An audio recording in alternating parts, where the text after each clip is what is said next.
ஜப்பானில் மியாகி ஜாவோங்கிற இந்த Fox village டோக்கியோவிலேருந்து 4 மணி நேரம் டிரைவில் இருக்குது. இல்லை நீங்கள் புல்லட் ட்ரெயின் எடுத்திங்கன்னா அந்த இடத்துக்கு 2 மணி நேரத்துலேயே போய் சேர்ந்துடலாம்.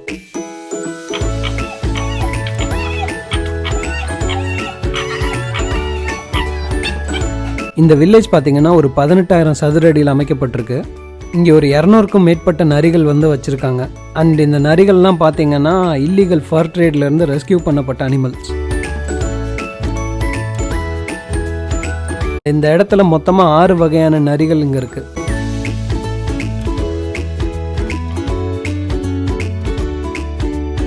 ஒன்ஸ் இந்த இடத்துக்கு நீங்கள் ரீச் ஆகிட்டிங்கன்னா இது ஒரு வில்லேஜும் இல்லை, சான்ச்சுரி இல்லைன்னு புரிஞ்சிடும். இது ஒரு much of a tourist attraction தான். அண்ட் நீங்கள் ஒரு டூரிஸ்ட்டாக இந்த 18,000 சதுர அடியில் எங்கே வேணாலும் ரோம் பண்ணலாம், நரிகளை பார்க்கலாம். ஒரே கண்டிஷன் என்னென்னா அந்த நரிகளை தூக்கவோ இல்லை தொடவோ கூடாது.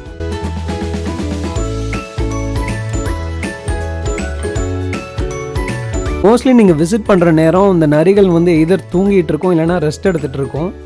ஏன்னா நரி எல்லாமே நைட்டில் ஆக்டிவாக இருக்கிற அனிமல்ஸ்.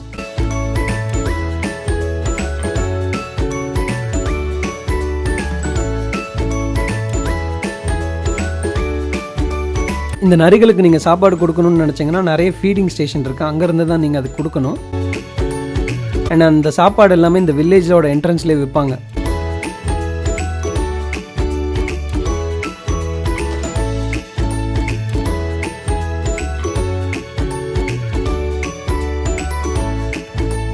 இந்த இடத்துக்கு போகிறதுக்கு பெஸ்ட்டு டைமிங்னு பார்த்தீங்கன்னா வின்டர் இல்லைனா ஃபால்.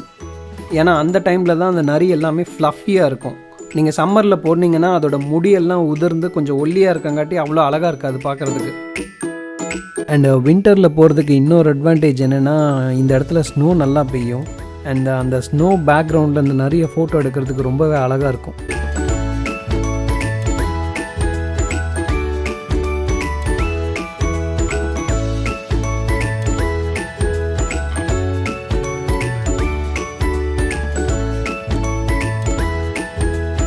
பப்ளிக்கை பொறுத்த வரைக்கும் இந்த இடத்த பற்றி மிக்ஸ்டு ரியாக்ஷன் தான் இருக்குது.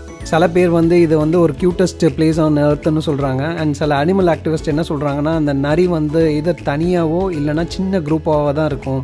ஆனால் இந்த இடத்துல நிறைய ஒன்றா அடைச்சி வச்சுருக்காங்க. அதனால் இந்த நரிகள்லாம் பார்த்திங்கன்னா ஒன்றோட ஒன்று எப்போ பார்த்தாலும் சண்டை போட்டுகிட்டே தான் இருக்கும். இந்த காரணத்தினால இந்த இடத்துக்கு நிறைய நெகட்டிவ் கிரிட்டிசிசமும் இருக்குது.